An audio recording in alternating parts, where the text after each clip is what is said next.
Hi guys, Shawn Davis here, talking about my awesome neighbors. When you're dealing with dementia inside your home, you can use all the help you can get. And I want to tell you about some of the very kind things that have been done for me by my neighbors. You see these trash cans over here, the trash in the recycle bin? On Sunday evenings, I usually put these bins out. When my son was home, he would put them out. But he's gone off to college now in Atlanta. So anyway, in the busyness of our house, people coming and going and all of the issues attending to mom, oftentimes it's forgotten about. And so the bins are not put out on Sundays like they're supposed to be. Guess what happens? The next thing I know, in the morning, I look out my window and I'll see where the trash can and the recycle bin have both been taken out and put on the corner where they belong, and it's all because of my neighbor. Come this way. This is my neighbor, Aldo, that I'm speaking about right now. He's out and about in the mornings. He's a morning person, and he takes walks in the neighborhood in the morning, and he's out walking, working in his shed and those kinds of things. So he's one of those neighbors that's out and kind of sees the landscape in the mornings. And so anyway, he noticed that my gutters did not have a sleeve on them. And so one day, he didn't say anything to me. One day I noticed that there were sleeves on my gutters, and he had taken the time on the front and the back of the house to put these sleeves on to help make certain that the water would run away from the house. Isn't that awesome? I mean, for the trash to be set out, the recycle bin to be set out, and then get this, the next day, if for some reason I haven't had the chance to put the trash can back, the recycle bin back, and he's out walking in the morning and he notices that, he will put them back to the house, because he understands that dementia is happening inside my house, and he understands all of the litany of things that go along with that responsibility. His wife's grandmother had dementia and was very dedicated to her care, and so he's had some up close viewership with all of that entails. And so anyway, he's sensitive to the situation and helps out and lends that helping hand without being asked. It's just done, and it's fabulous. Over here, my neighbor Ann, I've spoken about her before. When Bruce was sick, there was a time when we were thinking that we were going to go to a clinical trial, to participate in a clinical trial in Baltimore, Maryland. And Ann and another neighbor of mine, her name is Annie, and both of these ladies were willing to come to the house and learn my housekeeping ways and where things were and how to do certain things in the house, just in case Bruce and I had to leave to go to Baltimore, Maryland. They were both willing to step in and to help out to ensure that we could leave and that things would go okay.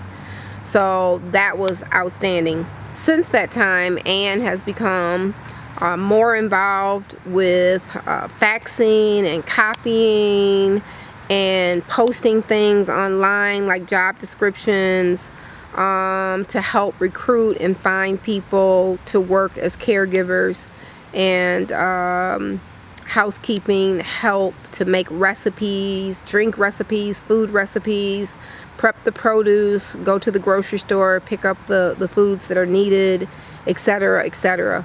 And so Anne has been just amazing with respect to lending a helping hand in those areas. So other things that neighbors have done, I remember one day I was upstairs taking care of mom in the bathroom, and someone stopped over and brought gladiolas. Now, stargazer lilies are my favorite flowers, but gladiolas happen to be my second favorite, and liatris is my third favorite. Anyway, she just happened to bring these beautiful gladiola flowers for Mom and I put those up in the bathroom, and we enjoyed those for days to come. Another friend stopped by, neighbor from down the street. Her name is Grace, and she was growing tomatoes in her garden. She told me there's a area over by the airport where you can have a piece of land, I guess, to grow tomatoes and basil and these kinds of things. And she also has tomatoes, little cherry tomatoes, growing in front of her house as well, and I've commented about that. So anyway, one day she stops by, and she's bringing me fresh tomatoes, fresh basil from her garden. And I step out the door. I had enough people helping that day where I said, can I walk you home so we can actually spend a little time together? And so we did that. I walked her home, and we actually walked beyond her home and kept talking, because she was sharing with me that her mother had lived with her 9 years with dementia, and that she needed to have a surgery. Grace needed to have a surgery done, and so she placed her mother in a nursing home for care. And within 2 weeks' time, she said that her mother had developed bed sores and had really gone downhill and ultimately passed away. Just from that short amount of time, her will to live had really diminished, and that the care was so poor that even with and she had done the due diligence to try to find the best location that she could find for her mother, but still, with her mother having dementia, I think her mother probably didn't understand that it was a temporary placement. And we got into talking about all of that, and I was able to comfort her, and she was able to comfort me and encourage me to continue to do the things that I'm doing to care and protect my mom. And so it was a nice time together that all came out of her stopping by the house with a kind gesture of bringing me tomatoes and basil. So that was awesome. Her next door neighbor, Grace's next door neighbor, her name is Diane. And Diane and I met through the monthly meetings that got going in the neighborhood for the ladies of the neighborhood. And I called on her one day to find out if she would be available to be helpful. And she was. She came to the house. Diane loves to bake and do things like that in the kitchen. So she came, she followed recipes, got various things made. This chocolate service that we do with Mom, she prepared that. She did dishes, put away dishes out of the dishwasher, wash dishes, put things in the dishwasher, so forth and so on. So these are just a few of the kind things. One more, this was a cool one. So I was out walking Mom one day, and one of my neighbors, Hugh, he was barbecuing. And I said, hey, that smells so good over there. I said, I don't have my barbecuer anymore. And he said, yeah. And I said, I would love it if you would send Mom and I a plate later on today. His son was home from college, Antonio. And so I asked him if he wouldn't mind sending me a good old plate of barbecue. And he sent me the most fabulous plate, a couple of plates with barbecue and all the wonderful sides. And it was so nice. And then there's my neighbor Jillian, and Jillian will shoot me a text on days when she's going to go to the grocery store, and she will say, hey, I'm gonna go to Aldi today, or I'm gonna go to Meijer today, do you need anything? And I'll shoot her a text back letting her know what I need her to pick up. If I do need anything, she'll bring it to the house and I'll pay her for it, and away she goes. And it's an awesome supportive gesture, because dementia really keeps you tied to the house. And so just getting to the grocery store sometimes is impossible, or it's super stressful because you feel like you gotta run out and hurry up and run back.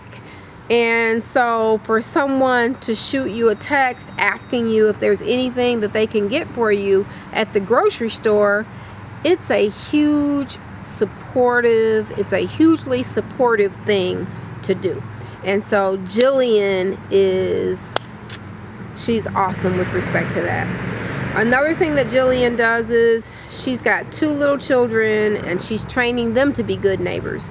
And so she has come with her kids and knocked at the door, and her little Sarah comes up to the door, presented me with a cucumber one day, because she's teaching Sarah to be thinking about Miss Betty and Shawn and to be a good neighbor. And so she brought her child. She had James with her and Sarah with her, and they brought me over a cucumber that day. That was super cool. Or maybe James wasn't with her that day. Sometimes she's got the both of them, sometimes just Sarah. I can't remember that clearly. But anyway, that's an awesome training thing. She's a great mom and training her kids to be great people just like she is. And the next thing that Jillian has done is I have a tomato plant here in front of the house. Jillian said, "Hey, would you like a tomato plant in front of your house?" And I said, "Yeah." I said, "You can put it right there." And so she did. She brought the tomato plant over. It was a small little plant, and now it has grown and grown. It needs to be trimmed back now. In fact, Jillian said that next year she was going to put a cage up. If I still wanted this to be here next year, put a cage up and let the vines grow up the cage. But it adds for interest in front of the house. It's conversational interest to have these little garden and little flowers and things here in front of the house to watch the, you make comments, "Oh, there's no tomatoes," or "Oh, there are green ones down here. You see the green ones? We got one right here that's green. Green. No red ones yet."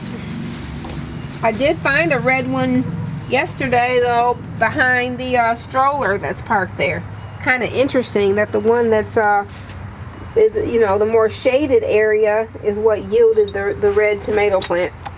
But anyway, that's Jillian. She's a stay-at-home mom just like I am, and she's very sensitive, very sweet, and very much so contributing to having the kind of neighborhood that anybody would want to live in, and that is where people are kind and supportive and looking out for one another. So I really appreciate Jillian. Karen works at Michigan State. She has a job that keeps her busy all the time. She's on call, and yet she carves time out of her life to volunteer. She comes over, she makes recipes. She does it here and there. She doesn't do it on a schedule basis, but if I reach out, if I send out a message to see if she's available, she'll respond. She'll also text me and say, "Hey, I've got 2 hours, I can stop by and see what you need." So she's a type of volunteer, and she has the type of life where she can't really commit to a regular schedule, but when she sees a window of opportunity, she calls me or texts me to find out if it's okay if she comes over to help out. And it's always okay because I'm home all the time and there's always things to do. So Karen, she helps make recipes.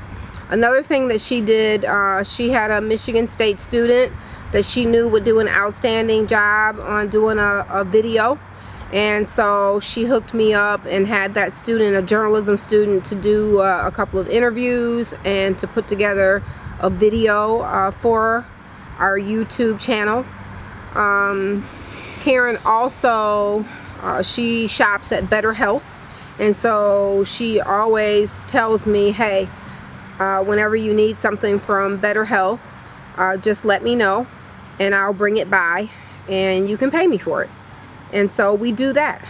Another thing, I remember needing firewood in the wintertime. It pleases me so much to have my mom cozy on the couch with a fire going, and I was running low on firewood, and so I reached out and sent a text, and Karen said, yes, I'll go and pick up the firewood. And so anyway, she's just awesome. Another neighbor is really good at proofreading. Her name is Lois, and she has volunteered to come over and proofread some of the letter writing that I've done. She also brought food over. She browned ground beef and packaged it in bags so that I could use it in the future in whatever sauce making I wanted to do. And she did the same. She stewed a chicken and deboned it so that I could use that to make chicken salad or what have you. So neighbors have done a lot of different things, and you know, it's just, if you're fighting against dementia, one of the ways that I recommend that you do it is to talk to your neighbors, let them know what's going on, and create a network within your neighborhood, because that's what neighbors are for. We should know each other, and we should know each other well enough and avail ourselves to say, hey, if you ever need anything, let me know. Would you mind giving me your phone number? I'd like to give you my number, so that you can text back and forth. But develop a relationship and create a neighborhood where people know one another and they look out for one another, and not just for a neighborhood watch, not just looking out for the bad guys, but in developing the good guys, so that you're coalescing around one another and helping one another. It's been invaluable to me. It's been touching. It's been a beautiful thing, and so I highly recommend it. Thank you so much.